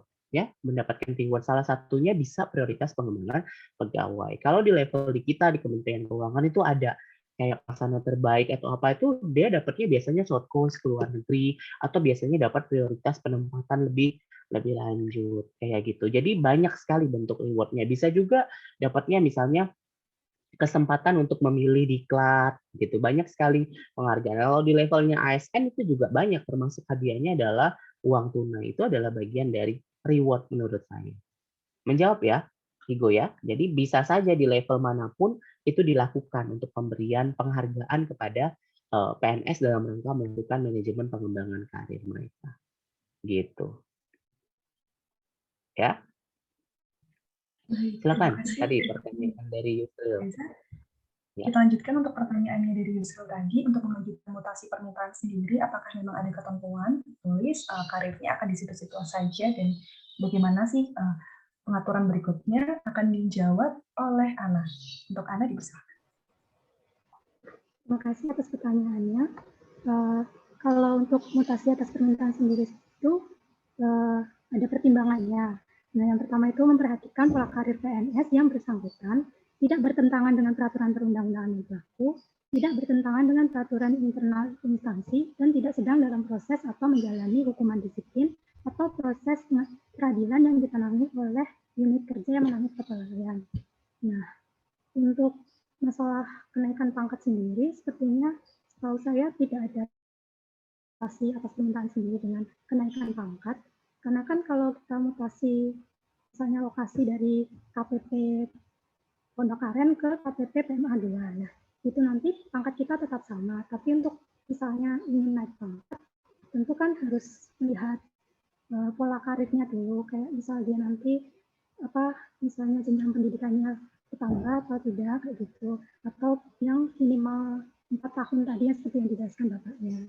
Menurut saya tidak ada ketentuan terkait yang apakah mutasi terus nanti jadi tidak naik pangkat kayak gitu. Ya, saya menangkap. Ya, saya menangkap maksudnya Anda. Sebenarnya benar gitu ya, Naya. Jadi kalau kita bicara manajemen ASN ini, teman-teman, yang saya sampaikan dalam mimbar akademik dan teman-teman pelajari adalah kondisi ideal, sesuatu yang kita harapkan ini terjadi. Iya nggak sih? Ini tuh udah dirancang sedemikian rupa sistem merit ini supaya benar. Tapi memang tidak kita pungkiri bahwa kadangkala ada anomali yang terjadi di lapangan. Salah satu yang bersinggungan itu adalah pertanyaan Yusril. Saya memahami sekali. Kita ambil fakta real, gitu ya. Misalnya seorang Yusril gitu. Kamu kampungnya di mana, Yusril? Home base-nya, Di sorry. Parepare, Sulawesi Selatan. Nah, Parepare, Sulawesi Selatan. Gitu kan. Nah, nanti misalnya ketika kamu penempatan gitu, misalnya kamu di Sumatera, di Aceh misalnya, kamu mengajukan mutasi gitu ya. Kamu mengajukan mutasi ke Parepare. Itu kondisi ideal, kamu bisa mengajukan mutasi dengan permintaan sendiri. Diterima. Maksudnya itu dapat dilakukan. Pindahlah Yusril ke Parepare, teman-teman. Dengan senang hati berangkatlah dia pulang ke kampungnya, begitu ya. Tetapi ketika dia sampai di unit yang baru, gitu ya, dia akan menjadi pegawai baru, teman-teman. Tidak seperti dia waktu di Aceh, dia akan kembali menjadi pegawai baru. Berkaitan dengan pangkat dan masa kerja nggak ada yang berubah. Tetapi di kantor, di setiap organisasi, kita sudah belajar sebelumnya tentang budaya organisasi, tentang rantai komando, tentang span of control, itu akan terjadi sistem di sana. Jadi pegawai baru masuk gitu ya, apakah posisi Yusril ini akan sama ketika dia di Parepare dengan pertama kali dia di Aceh sana? Belum tentu. Ya, ini yang mengakibatkan seringkali pegawai yang berhasil pindah mutasi, dia akan kembali memulai dari awal. Iya kan? Memulai lagi dari awal. Sehingga kalau untuk urusan promosi, urusan untuk pengembangan karir, mungkin sedikit banyak akan mengalami kendala dengan senioritas mereka di sana. Dengan budaya yang mungkin sedikit banyak berbeda. Kalau sistem merit itu diterapkan pada setiap kantor, saya yakin harusnya nggak ada masalah. Gitu ya, kita kayak kerja di swasta aja, saya pindah, ya udah saya punya keahlian ini, maka saya dilihat seperti ini. Itu sebenarnya idealnya, teman-teman. Tetapi fakta di lapangan seringkali ataupun kita tidak pungkiri mungkin saja bisa berbeda. Gitu. Apaan ini Yusril anak baru, nanti aja dulu udah banyak seniornya yang sudah ada lama. Jadi itu mungkin apa yang ditanyakan Yusril dan sangat mungkin sekali itu terjadi, teman-teman. Ketika kita pindah, maka kita akan menjadi orang yang baru di tempat itu. Kadang-kadang walaupun mungkin kita bisa bilang kita lebih senior gitu ya, tapi ada yang lebih senior di kantor itu. Itu adalah bagian dari persinggungan budaya organisasi dengan sistem manajemen PNS. Menjawab ya. Jadi kondisi-kondisi yang ekstrim dan miris yang tidak kita ekspektasikan itu bisa saja. Misalnya gitu, misalnya Astri gitu ya, nanti nikahnya sama Bakti gitu ya. Bakti di Bali, Astri di Jakarta. Astri ngajuin ikut suami ke Bali. Ketika proses pindah gitu ya, Astri baru proses pindah itu nggak mudah teman-teman ya. Fakta di lapangannya tidak semudah itu. Oke, Astri pindah, 6 bulan dia berhasil pindah. Ketika Astri pindah gitu ya, satu kota lah dia sama Bakti di Bali gitu. Bakti tiba-tiba 2 bulan berikutnya dia dimutasi ke Palembang. Ini sangat sering terjadi. Bahkan ekstrimnya adalah ketika istrinya ikut pindah gitu ya, itu suaminya langsung pindah juga. Gitu. Jadi kayak kejar-kejaran, kucing-kucingan. It happen in Ministry of Finance. Di DJP itu bukan hal yang sangat tabu, itu hal yang sangat biasa, sangat lumrah. Gitu. Jadi pertanyaannya, setelah Anda mengetahui, siapkah Anda? Gitu ya. Dengan tawaran seluruh tunjangan tadi, udah siap belum? Gitu. Dari mulai mutasi, hal-hal yang tadi seperti tadi, pengembangan karir. Tetapi yang saya ingin sampaikan bahwa sebenarnya pemerintah itu punya maksud yang sangat baik. Apa sih challenge dari sistem merit ini, teman-teman? Challenge dari sistem merit ini membuat PNS berkompetisi. Ya dong, kita pengen nilai yang bagus. Tadi saya tunjukin NKP saya, pasti ada dong yang pengen punya NKP seperti itu. Pasti ada dong yang pengen promosi. Di mana kita kan tahu piramida PNS itu adalah semakin ke atas semakin sedikit. Iya kan? Span of control. Nggak semuanya lo bisa jadi pejabat. Iya kan? Pasti akan ada pertandingan, akan ada kompetisi di sana, teman-teman. Nah, sistem merit ini membuat para PNS menjadi berkompetisi. Nah, kompetisi ini membuat buruknya persaingan. Ya, jadi banyak juga mau praktek gitu, misalnya buat promosi dia harus mengeluarkan uang tertentu gitu, buat promosi dia harus menjilat, buat dikenal dia harus macam-macam loh bentuk kompetisi itu, sehingga membuat adanya pergesekan terhadap kinerjanya. Justru kinerjanya bukan bagus, tapi mereka hanya ingin melakukan pencitraan saja. Ini panjang teman-teman ceritanya di sana gitu. Tetapi ini adalah hal yang paling mungkin bisa dilakukan oleh pemerintah kita saat ini. Tujuannya sangat baik. Ya, tetapi terus Anda bisa bayangkan, kita misalnya instansi vertikal, gitu ya, 2 tahun, 5 tahun bisa pindah. Enak nggak enaknya tanggung sendiri kalau mutasi, ya kan?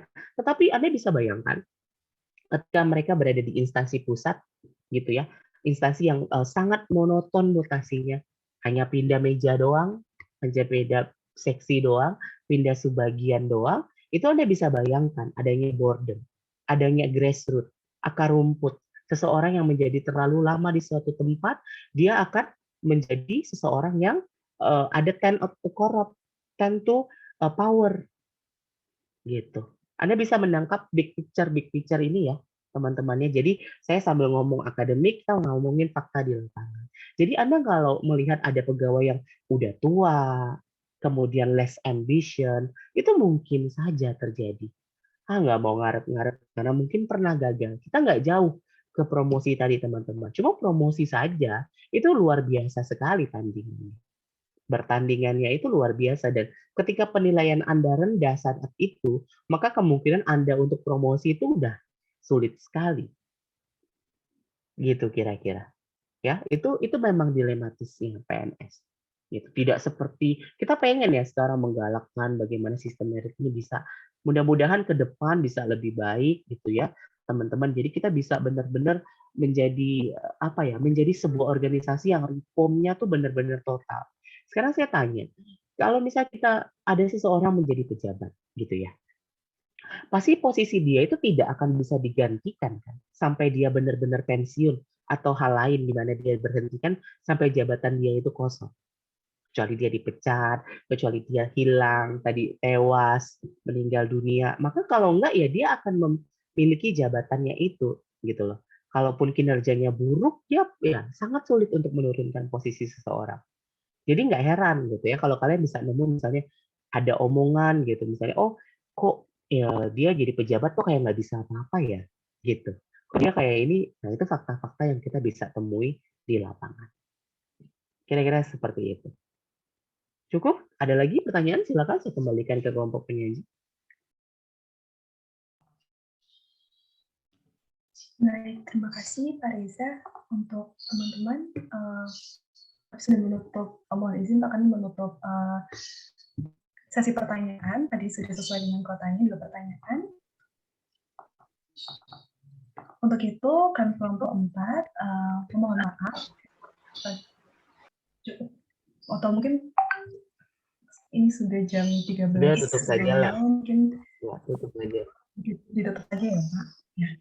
Baik, terima kasih banyak teman-teman yang sudah memperhatikan. Terima kasih juga Pak Reza untuk tambahan pengetahuan ya, arahannya. Terima kasih banyak. Kami kelompok 4 mohon maaf apabila terdapat kekurangan dan juga salah kata dalam presentasi kami kali ini. Terima kasih banyak. 2-3 mawar berdiri. Kami kelompok 4 pamit undur diri. Wassalamualaikum warahmatullahi wabarakatuh. Waalaikumsalam warahmatullahi wabarakatuh. Kita berikan tepuk tangan ya kepada kelompok penyaji yang sudah sangat baik hari ini menyampaikan ya. Tadi hati-hati mawarnya berduri, ketusuk ya. Kalau gitu saya mau tanya, tadi saya putarkan lagu Bunda Piara gitu ya teman-teman. Tahu dong lagu Bunda Piara itu? Kayaknya pasti kita sangat terngiang-ngiang. Apa sih impresi kita tadi dengar lagu tadi? Membawa kita ke masa lalu nggak sih? Coba saya tanya Rizky gitu ya. Rizky, Mbak Rizky. Iya, Pak. Ya, Eh, tadi kan tahu nggak tadi lagu Bunda Piara itu? dengar, Pak. Pas Iya, saya terus? dengar lagu itu, saya jadi teringat masa kecil sih, Pak. Terus? Terus jadi teringat dulu waktu kecil tuh suka manja sama mama sama papa. Ya, jadi dari situ saya dapat nilai itu untuk selalu hormat sama orang tua dan sayang sama orang tua. Iya, terus kamu bentar lagi kerja nih, Rizky, jadi PNS. Dan udah siap belum pertanyaannya buat jauh dari rumah, meninggalkan masa lalu kamu, meninggalkan masa kecil kamu, meninggalkan kedua orang tua kamu, Rizky? Harus siap, Pak. Harus siap. Tetapi itu berat nggak ya? Sebenarnya berat sih, Pak. Apalagi saya anak paling terakhir kan, jadi kayak paling dekat sama mama sama papa juga. Tapi ya karena udah jadi konsekuensinya, ya pasti bisa. Pasti bisa. Kalau gitu ke Dias. Terima kasih ya Rizky.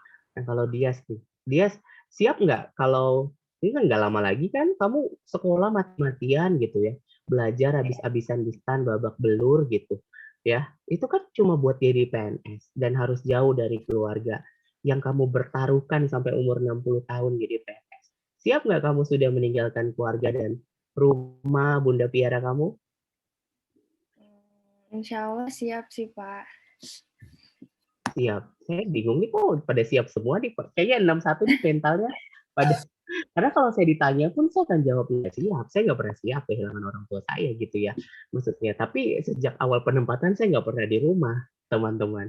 Selama kurang lebih dari 2013 sampai sekarang saya tidak pernah berada di rumah. Maksud saya adalah ya memang kita sampai ya di fase hidup ini ya, teman-teman. Bahwa masa kecil itu kadang-kala hanya akan jadi bukan hanya ya, akan jadi kenangan kita gitu loh. Jadi sekarang manfaatkan waktunya baik-baik gitu kan. Saya nggak mau bikin sedih-sedih nih lagi pada puasa. Kalau gitu kita main aja deh, ya.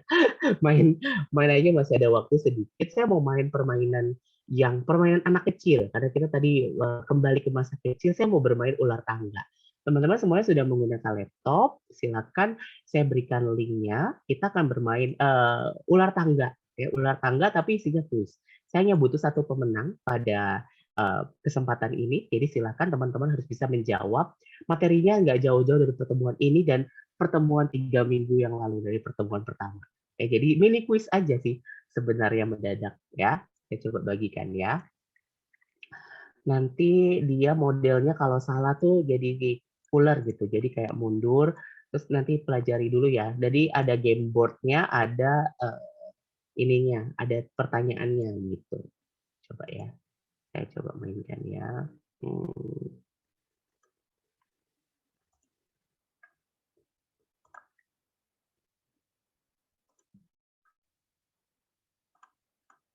Nah, ini saya coba.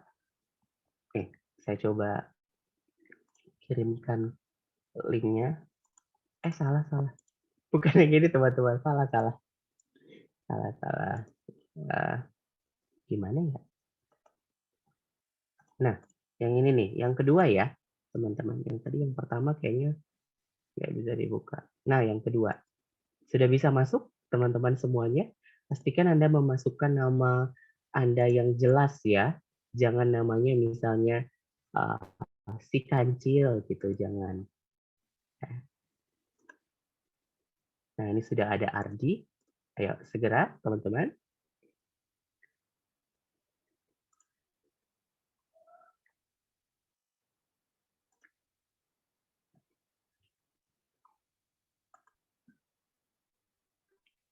Ya, nanti yang paling cepat dan yang paling tepat karena kita bermain ular tangga. Jadi Anda nanti bisa lihatlah cara mainnya. Nanti ada game board-nya dan juga ada pertanyaannya. Harus dijawab dengan cepat dan tepat.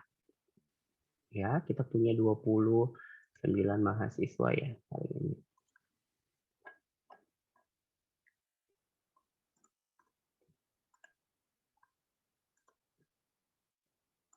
Untuk penyaji boleh ikut nggak? Boleh lah ya. Ya silakan, untuk penyaji juga ikut.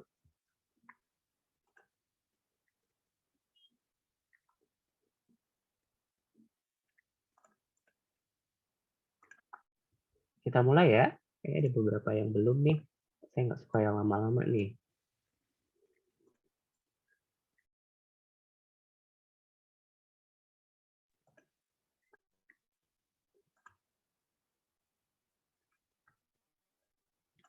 Dua 23 orang. 24.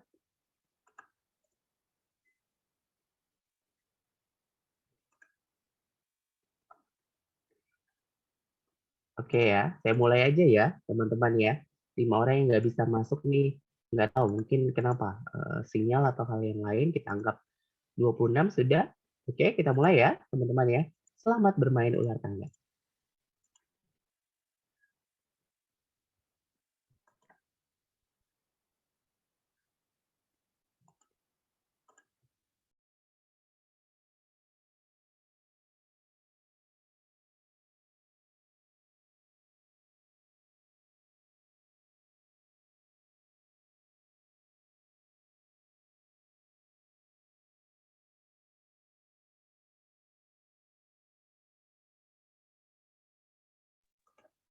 Iya, saya bisa lihat ini Iren sudah terdepan. Iren Tunjung, ya. Ayo. Jadi buka game board-nya, terus buka soalnya, balik lagi ke game board kalau mau lihat posisinya. Ayo, wah sudah ada yang, wah. Ada yang masih sampai saat ini masih soal nomor 1 aja. Salah terus.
Dua menit lagi.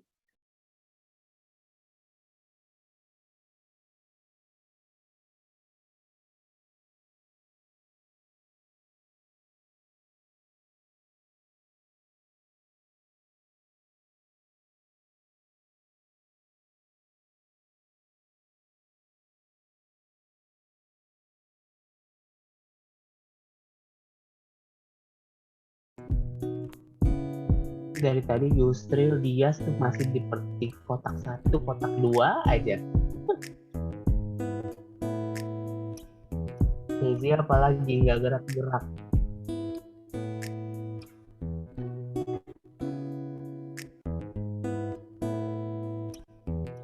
Semuanya gampang ya.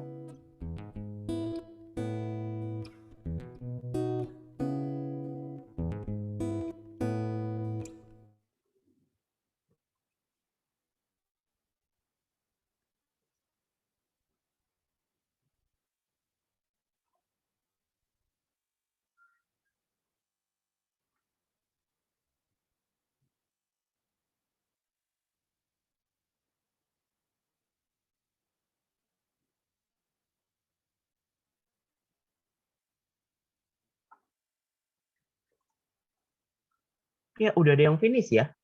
Udah ada yang selesai ya.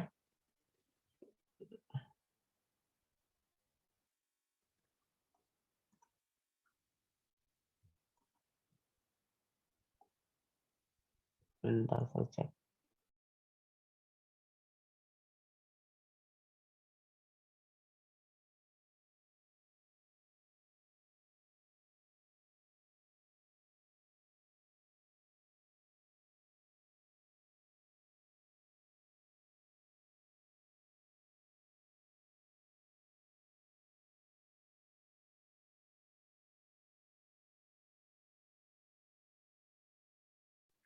Oke, saya udah punya pemenangnya nih, teman-teman ya, yang masih terpuruk di papan board tadi. Nggak apa-apa. Ini pemenangnya tertinggi dengan 2 menit 46 detik ya. Sudah finish ya. Vigo sudah finish ya? Sudah selesai belum Vigo? Siapa Pak? Sudah Pak? Sudah ya. Oke, kita berikan tepuk tangan ke Rizkia. Yang lain udah lupakan saja kalian nanti nyelesainnya karena udah nggak mungkin menang kalau gitu. Rizkia kalau gitu, kamu lagi puasa nggak? Enggak Pak. Kamu nggak puasa? Oke, kalau gitu saya minta tolong kamu tunjuk teman kamu. Hari ini kita mau berbuat baik ya, Vigo. Hari ini kita mau berbuat baik. Kamu mau nggak berbuat baik hari ini? Mau Pak.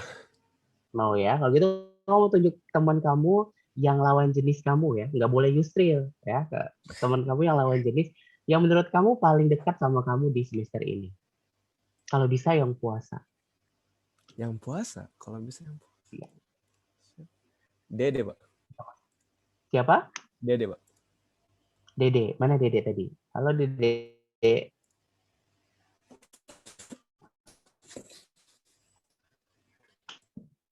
Mana sih Dede? Nggak ada tuh Dede kayaknya di kelas kita. Emang ada ya yang namanya Dede? Ada ya?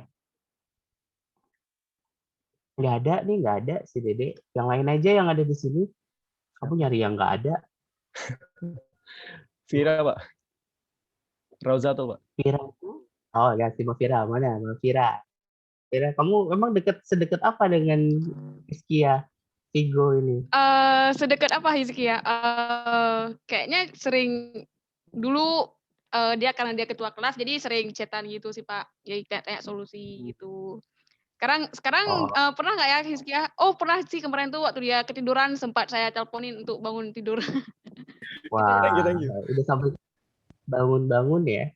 Si Vigo lokasi rumahnya di mana? Dengan Vira di mana? Saya di Medan, Pak. Vigo di Medan. Kalau Vira di? Saya sendiri dari Aceh, Pak. Oh, Aceh ya, nggak jauh lah ya, deket lah. Kalau mutasi sendiri masih bisa lah ya. Kalau gitu tadi mau berbuat baik ya, dia sudah berhasil menjadi pemenang. Dia sudah menyebut nama Vira sebagai orang yang paling spesial. Kalau gitu mereka berdua, Vigo dan juga Vira, nanti silakan WA saya akan kirimkan GoFood ke rumah kalian berdua. Nanti kalau Vira untuk buka puasa, kalau Vigo terserah kalau buat apa. Ya, kalau gitu saya akhiri ya teman-teman ya. Selamat melanjutkan kegiatan kalian. Jumpa minggu depan di pertemuan umum di pertemuan minggu depan aja saya memberitahukan ketentuan mengenai kuliah umum ya. Tetap sehat teman-teman, tetap semangat. Saya akhiri karena gambarannya ya. Saya akhiri semuanya. Assalamualaikum warahmatullahi wabarakatuh. Waalaikumsalam. Terima kasih. Waalaikumsalam. Terima kasih, Pak. Ya, Pak.